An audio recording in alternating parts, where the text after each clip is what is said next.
కదిలే ఆలోచనల గుంపే మనస్సు. ఆ ఆలోచనలను లయం చేయడం ద్వారా ఆనందానుభూతిని పొందవచ్చని ప్రేమ, ధ్యానం, మరణాలను ఒకదానికొకటి అనుసంధానం చేస్తే అవిచ్చే ఫలితాలు అద్భుతంగా ఉంటాయని తెలియజేసే అద్భుత గ్రంథం విజ్ఞాన భైరవ తంత్రం. ది బుక్ ఆఫ్ సీక్రెట్స్ అనే ఆంగ్ల రచనకు తెలుగు అనువాదంగా ఓషో రూపొందించిన అద్భుత గ్రంథమిది. ఈ విజ్ఞాన భైరవ తంత్రానికి మూల పురుషులు పార్వతీ పరమేశ్వరులు.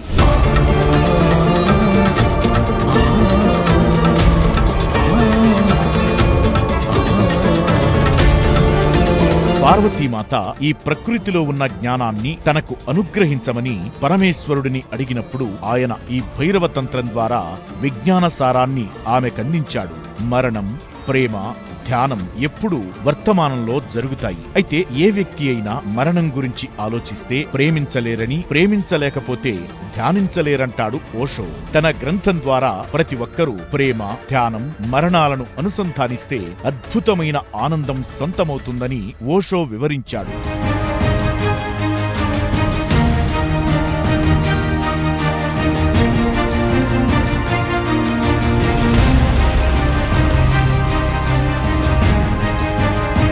దీని ద్వారా మనిషి తాను మనిషి స్థాయి నుంచి దైవంగా మారడానికి అనువైన విషయాలను ఓషో విపులంగా వివరించిన తీరు వర్ణనాతీతం. ఈ అపురూప గ్రంథ పరిచయమే నేటి గ్రంథాలయం. అందరికీ నమస్కారం. గ్రంథాలయం కార్యక్రమానికి స్వాగతం. నా పేరు ఎం నాగరమాదేవి. నేను గన్నవరంలో నివసిస్తున్నాను. మనం గత కొన్ని ఎపిసోడ్లుగా ఓషో అందించిన విజ్ఞాన భైరవ తంత్ర అనే పుస్తకంలోని అద్భుతమైనటువంటి విషయాలను మనం తెలుసుకుంటూ వస్తున్నాం. గత ఎపిసోడ్లో మనం తెలుసుకున్నటువంటి విషయాల్లోంచి అతి ముఖ్యమైనటువంటి విషయాలని మనం ఒక్కసారి గుర్తు చేసుకుని తర్వాత ఈరోజు ఈ ఎపిసోడ్లో మనం మరికొన్ని విశేషాలని మనం తెలుసుకుందాం. గత ఎపిసోడ్లో మనం ఉచ్ఛ్వాసకి నిశ్వాసకి మధ్యలో వచ్చేటువంటి విరామం, దాన్ని గురించి మనం చెప్పుకుని ఉన్నాం. అంటే మానవ జీవితంలో తొలి శ్వాస నుండి తుది శ్వాస వరకు మధ్యలో ఉన్నటువంటి ఈ జీవితంలో శ్వాస యొక్క విశిష్టతని మనం గుర్తించలేదు. అయితే ఇప్పుడు శివుడు పార్వతికి అందిస్తూ ఉన్నటువంటి తంత్రం ఏమిటి అంటే, ఈ శ్వాస అంటే ఉచ్ఛ్వాస తరువాత నిశ్వాసకి వస్తుంది. ఈ ఉచ్ఛ్వాస తీసుకున్నప్పుడు ఆ నిశ్వాసకి మధ్యలో క్షణమో క్షణాంతర సమయమో మనం శూన్యస్థితిని అనుభవిస్తాం. అది తెలిసినా తెలియకపోయినా అది ఒక బిందువు అని చెప్తాడు ఇక్కడ. ఆ బిందువుని మనం గమనించుకుంటూ ఉండాలి అని చెప్తున్నాడు. అంటే ఆ ఉచ్ఛ్వాస దగ్గర ఒకటి, నిశ్వాస దగ్గర ఒకటి, 2 విరామాలు ఉంటాయి. ఈ 2 విరామాల్లో మన ఆత్మ అయిపోతుంది చిరుమాయం అని చెప్తాడు. అట్లాగే మనస్సే అవరోధం, ఈ మనస్సే అడ్డంకి. ఈ మనస్సు అనేటువంటి అడ్డంకిని తొలగించుకోవాలి అంటే ఎంతో ప్రయత్నం చేసి తీరవలసిందే. ఈ ప్రయత్నం ఈ శ్వాసని గమనిస్తూ వస్తూ ఉన్నప్పుడు శ్వాసతో పాటే మీ ఇరుక ఉండాలి. శ్వాస కంటే ముందుగా వెళ్ళకూడదు, శ్వాస కంటే తర్వాత వెళ్ళకూడదు. శ్వాసతో పాటే మీరు మీ లోపలికి మీరు ప్రయాణం చేసినప్పుడే ఆ విరామాన్ని గుర్తించగలుగుతారు, ఆ బిందువుని గుర్తించగలుగుతారు. ఆ బిందువులోనే మనం పరివర్తితం కాగలుగుతాము. అంటే ప్రతి శ్వాస తీసుకున్నప్పుడు మనం జీవిస్తున్నాం, నిశ్వాసలో మనం మరణిస్తున్నాం. అంటే ఈ ఉచ్ఛ్వాస నిశ్వాసాల మధ్యలో మనం జన్మిస్తున్నాం, మరణిస్తున్నాం. కానీ ఆ మరణం అతి సూక్ష్మాంతరంగా ఉంది, అందుచేతనే మనం గుర్తించలేకపోతూ ఉన్నాం. కాబట్టి ఈ శ్వాస యొక్క గొప్పతనాన్ని ఈ బుద్ధుడు దీన్నే ఉపయోగించుకుని అతడు ప్రజ్ఞోదయాన్ని పొందాడు. కానీ బుద్ధుడు మనకి సగం శ్వాసను గురించే చెప్పటం జరిగింది. మిగిలిన దాన్ని, ఈ విరామాన్ని, ఈ బిందువుని గురించి బుద్ధుడు మనకి తెలియజేయలేదు. కారణం ఏంటి అంటే సాధకులు ఆ బిందువు మీదనే దృష్టి ఉంచి అసలైనటువంటి దాన్ని మర్చిపోతారేమో అనేటువంటి అభిప్రాయంతో చెప్పలేకపోయి ఉండవచ్చు అని మనకి తెలియచేస్తూ వస్తున్నారు. అట్లాగే మరి ఇది ఆనాపానసతి బుద్ధుడు అందించింది. అయితే ఆ బుద్ధుడు అందించాడు కాబట్టి ఇది బౌద్ధ మతానికి చెందింది అనేటువంటి అభిప్రాయానికి రావద్దు. ఈ సూత్రాన్ని 5000 సంవత్సరాల క్రితమే అందివ్వబడింది కాబట్టి ఇది బౌద్ధానికి చెందింది ఎంత మాత్రమూ కాదు, బౌద్ధ మతానికి చెందింది ఎంత మాత్రమూ కాదు. శివుడు అందించినటువంటి సూత్రం. శ్వాస క్రింద నుండి పైకి మళ్ళుతున్నప్పుడు, మళ్ళీ పై నుండి క్రిందకు వెనుదిరుగుతూ ఉన్నప్పుడు ఈ 2 మళ్లింపుల్లోనూ ప్రాప్తించుకో అనేటువంటి సూత్రాన్ని మనం ప్రారంభించుకున్నాం.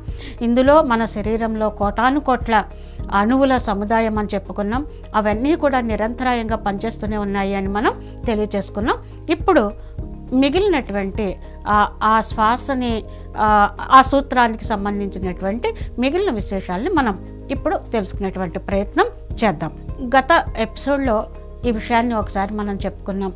మనం కార్ని నడుపుతూ ఉన్నప్పుడు 1వ గేర్లోంచి 2వ గేర్లోకి రావాలి అనుకున్నప్పుడు న్యూట్రల్ గేర్లోకి రావాలి.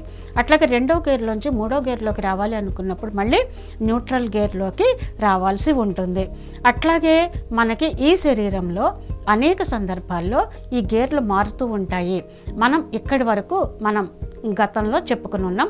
ఇప్పుడు ఈ గేర్లు మారటము అనేది ఏం చెప్తున్నారు అంటే, మనకి రాత్రి వేళ నిద్రలోకి జారుకుంటాం కదా, అప్పుడు మన శరీర యంత్రాంగం ఎంతో అద్భుతమైంది, ఎంతో మహిమాన్వితమైనది, కోట్ల కోట్ల అణువుల యొక్క సముదాయం అని మనం చెప్పుకుని ఉన్నాం కదా.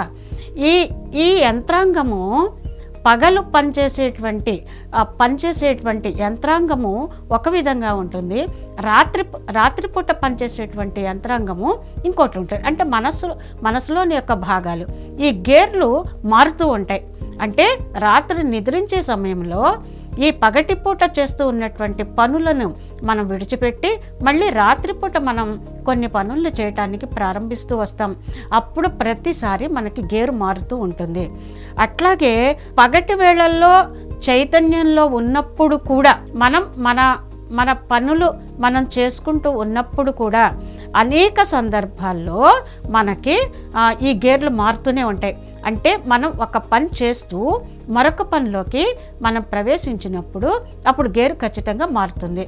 ఒక ఆలోచన నుంచి మీరు మరొక ఆలోచన చేస్తూ ఉన్నప్పుడు కూడా అక్కడ కూడా ఒక గేరు మారుతూ ఉంటుంది. అట్లాగే ఈ గేరు మారుతూ ఉన్నప్పుడల్లా జరిగేటువంటి విషయం ఏంటంటే, మనకి ఆ విరామం దగ్గరికి మనం చేరుకుంటాము. ఆ విరామం దగ్గరికి అంటే ఉచ్ఛ్వాస విరామము, నిశ్వాస విరామం, ఈ 2 విరామాలు అత్యంత ముఖ్యమైనవి. ఇవి 2 బిందు ద్వారాలు. ఈ స్థితుల్లోనే అంటే మనకి అక్కడ ఆలోచన ఉండదు, అక్కడ మనస్సు పనిచేయదు. ఎప్పుడైతే ఈ విరామం దగ్గరికి మనం చేరుకున్నామో క్షణమో క్షణాంతరమో, ఎంత సూక్ష్మాతి సూక్ష్మం కావచ్చు, అదే ఇంకా ఎక్కువ సమయం కూడా కావచ్చు. ఒక యోగులు ఉన్నారంటే ఆ ఉచ్ఛ్వాసకి నిశ్వాసకి మధ్యలో ఉన్నటువంటి ఆ విరామాన్ని వాళ్ళు ఎన్ని గంటలైనా చేసుకోవచ్చు, ఎన్ని రోజులైనా ఆ విరామంలోనే వాళ్ళు ఉండవచ్చు. కానీ ప్రస్తుతం మనకి ఇక్కడ తెలియచేస్తున్నది ఆ విరామంలో మనము శూన్య స్థితుల్లో ఉండటం అన్నది జరుగుతుంది. ఎప్పుడైతే ఆ శూన్య స్థితుల్లో ఉంటామో అప్పుడు మనం పరివర్తితమవుతాము అని చెప్తున్నాడు అనమాట. ఇప్పుడు చూడండి, మనకి ఒక సందర్భంలో హాయిగా రాత్రి నిద్రపోయి హాయిగా ఉదయమే నిద్ర లేచాం. నిద్ర లేవగానే ఒక గేర్ మారింది. గేర్ మారిన తర్వాత మనం హాయిగా ప్రశాంతమైనటువంటి వాతావరణంలో మనం కూర్చుని ఉన్నాం.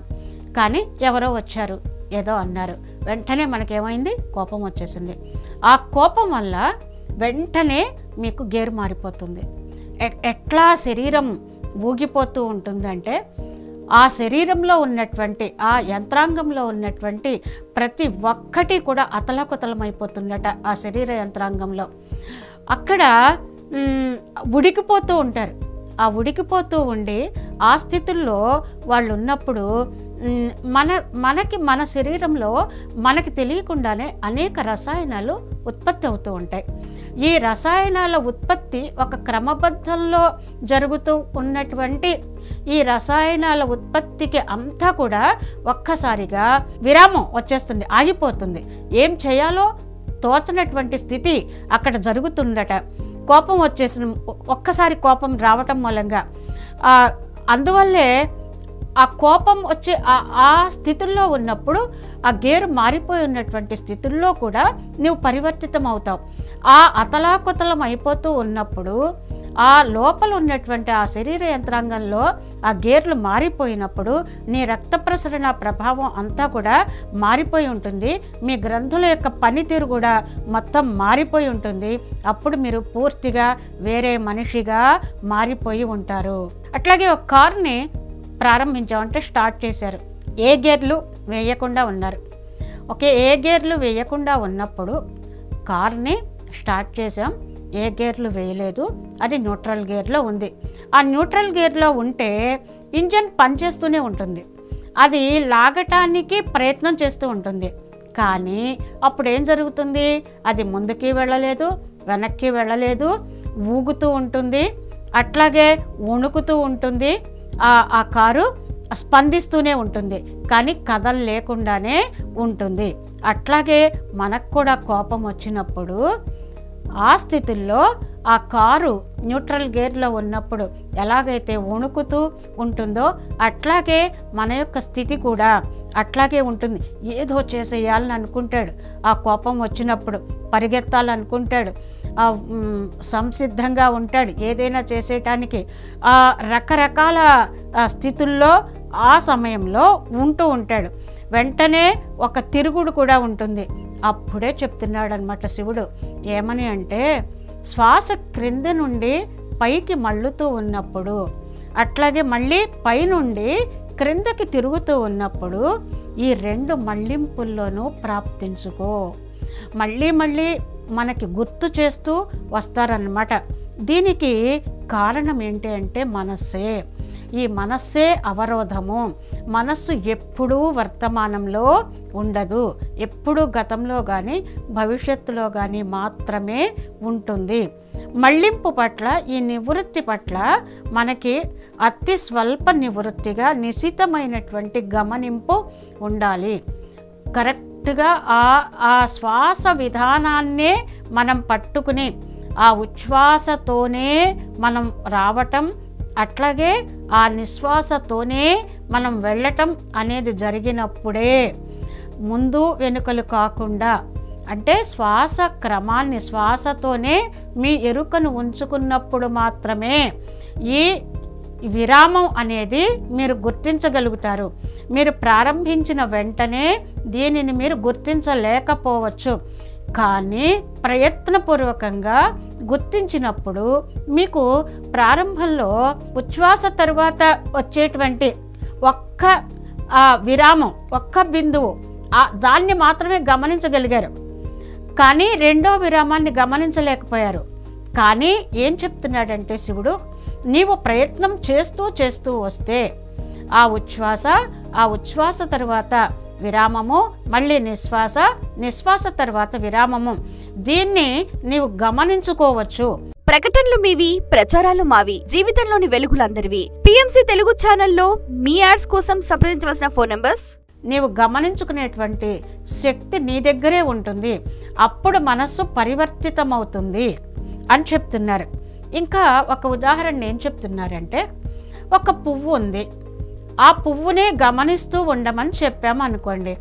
మనం ఏం చేస్తాం, ఆ పువ్వును చూస్తూనే ఉంటున్నాం, కానీ వెంటనే మనకి ఆలోచన వచ్చేస్తుంది, అంటే మనస్సు ఏదో ఒక ఆలోచన చేసేసింది.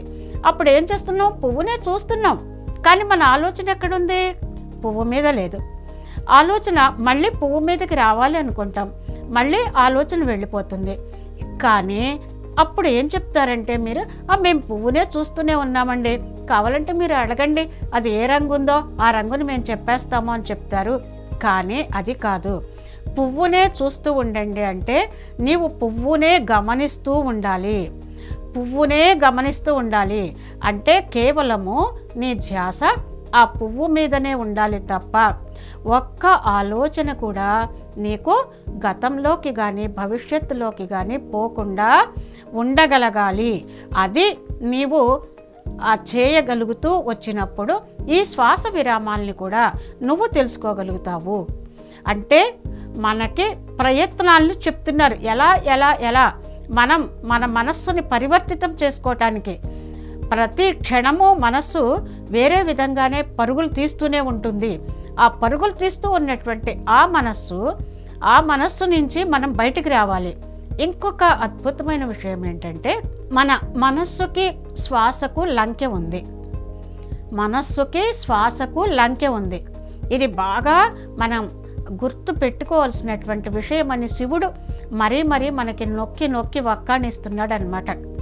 అంటే శ్వాస ఆడుతూ ఉన్నంతసేపు మనస్సు పనిచేస్తూ ఉంటుంది, మనస్సు పనిచేస్తూ ఉన్నంతసేపు శ్వాస ఆడుతూ ఉంటుంది. అందుకని నీవు శ్వాసనే గమనిస్తూ ఉంటే, శ్వాస మీదే నీవు ఎరుకతో ఉంటే, నీ ముక్కు రంధ్రాల దగ్గర నుంచి ప్రారంభమై నీ ముక్కు దూలం నుండి ఆ శ్వాస లోపలికి వెళ్ళే వరకు, మళ్ళీ ఆ లోపల నుండి బయటికి వచ్చే వరకు, తిరిగి వచ్చేటప్పుడు కూడా నీకు ఆ ఉచ్ఛ్వాస ఆ నిశ్వాస అప్పుడు కూడా నీకు ముక్కు దగ్గర నీకు ఆ జ్ఞానం అనేది తెలుస్తుంది. దానిని నీవు తెలుసుకుంటూ, దానిని నీవు ఏకాగ్రతతో ఉంటూ, దాని మీద నువ్వు ఎరుకతో ఉంటూ నీవు చేసినప్పుడే నీకు దాని యొక్క ఫలితము లభిస్తుంది. అందుచేతే శ్వాసకు మనస్సుకు అంత పెద్ద లంకె ఉంది.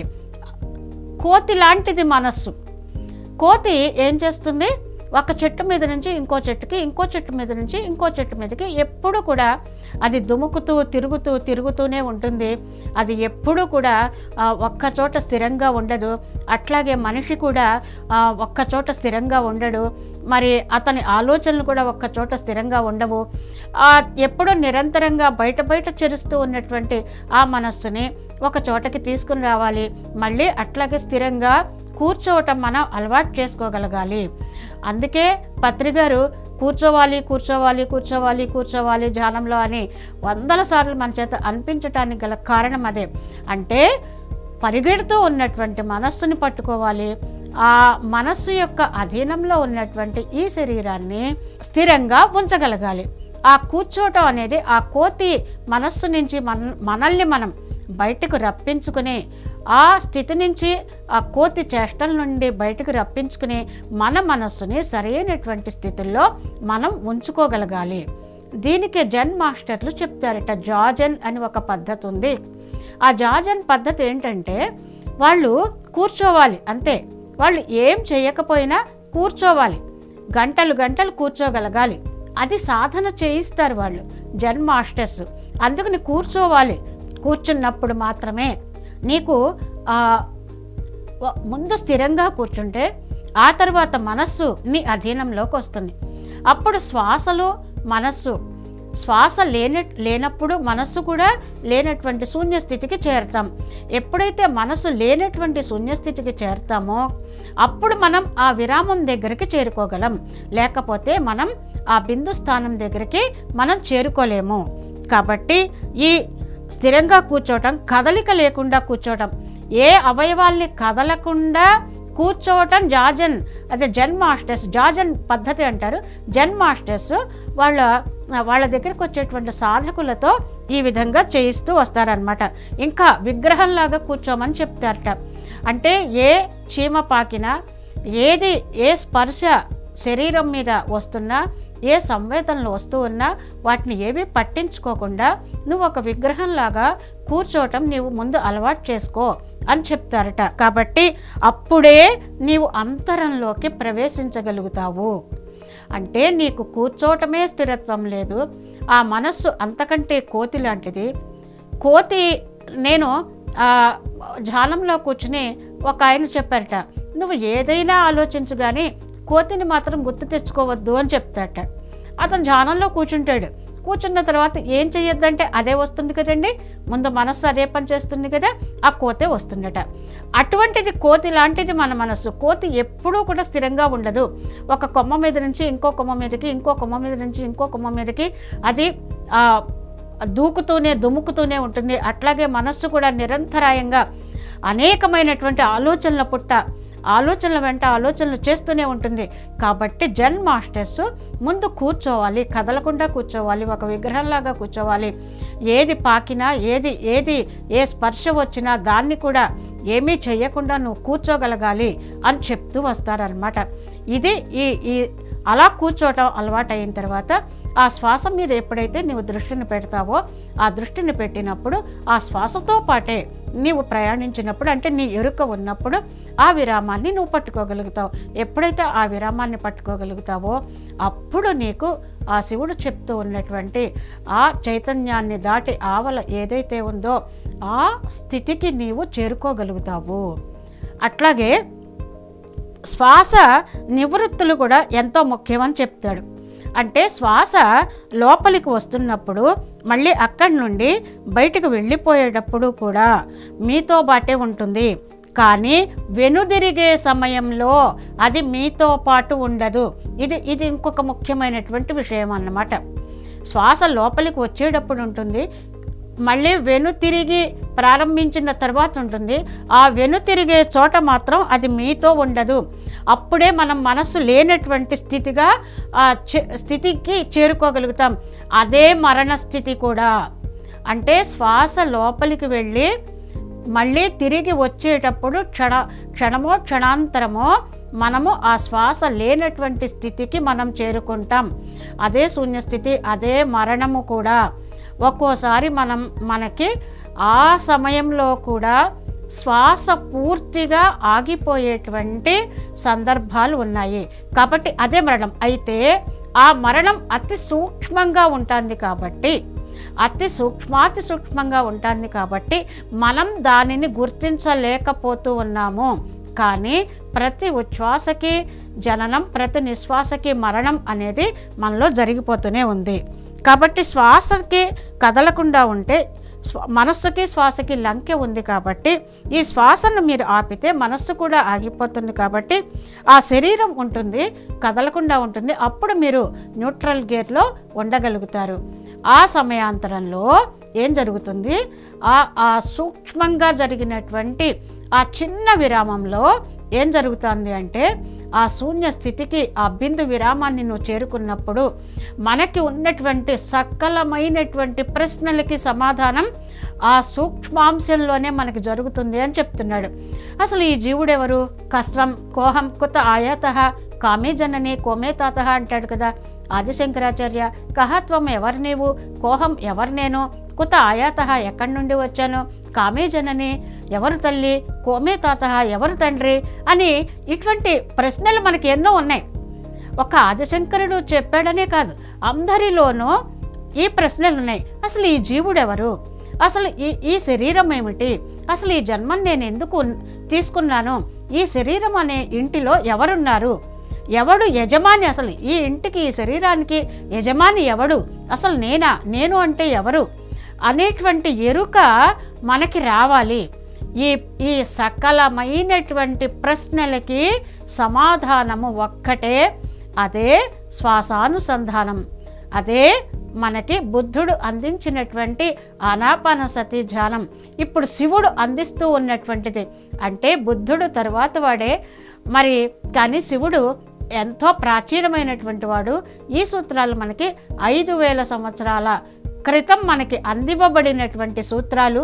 కాబట్టి ఈ సూత్రాల్లో ఈ జీవుడు ఎవరు, నేను ఎక్కడి నుండి వచ్చాను, ఈ జీవితాన్ని ఎలా జీవించాలి, మరి మరణానంతర జీవితం ఉందా, మరి ఈ శరీరం ఏంటి, ఈ శరీరం ఎలా ఉద్భవిస్తోంది, ఈ శరీరము ఎలా పడిపోతోంది, ఈ శరీరంతో ఉన్నప్పుడు నేను ఎరుకతో ఎలా ఉండాలి, మరణానంతర జీవితం ఉందా, ఈ సకల విషయాలకి మీకు ఎప్పుడు సమాధానం లభిస్తుంది అంటే ఆ 2 బిందు స్థానాల దగ్గర మీరు ఎరుకతో ఉన్నప్పుడు మాత్రమే మీకు అర్థమవుతుంది. ఇంకా అదే ఎరుకని మనం పెంచుకున్నప్పుడు ఆ బిందు స్థానాలు మరింత ఆ సూక్ష్మం కాకుండా, క్షణం కాకుండా మరింత పెరుగుతూ వచ్చినప్పుడు ఆ జీవులు ఆత్మ సాక్షాత్కారాన్ని పొందుతారు. ఆ ఆత్మ సాక్షాత్కారాన్ని పొందటమే ఇక్కడ జరిగేటువంటి విషయము. కాబట్టి ఆ శివుడు అందిస్తూ ఉన్నటువంటి ఆ తంత్రాలు ఎంతో అద్భుతమైనవి. పార్వతీమాత శివుని ఒడిలోనే ఉండి ప్రశ్నిస్తూ ఉంటుంది. కానీ ఆ ప్రశ్నలు ఆమె తన కోసం కాదు, సకల మానవాళి కోసం ప్రశ్నిస్తూ ఉన్నటువంటి ప్రశ్నలు. కానీ వాటికి ఆమె తనలో తానే ప్రశ్నించుకుంటూ ఉన్నట్లుగా ఉంటుంది. కానీ శివుడు వాటికి పరివర్తితం అయ్యే విధంగా మనకి సూత్రాలను అందించేశాడు. మరి మనం కూడా ఆ సూత్రాలను చక్కగా ఆధారం చేసుకుని ఈ రోజు నుంచి అయినా మనం పూర్తి ఎరుకతో ఆ ఉచ్ఛ్వాస నిశ్వాసాల మీద మనం దృష్టిని నిలిపి, శ్వాసతోనే మన ఎరుక లోపలికి వెళ్ళి శ్వాసతోనే బయటికి వస్తూ ఆ మధ్యలో ఉన్నటువంటి ఆ సూక్ష్మంగా ఉన్నటువంటి ఆ విరామాన్ని మనం పట్టుకుని మనం కూడా అద్భుతమైనటువంటి స్థితికి చేరుకుందాం. మరి ఈ ఎపిసోడ్ని మనం ఇంతటితో ముగించుకుంటున్నాం. ధన్యవాదాలు.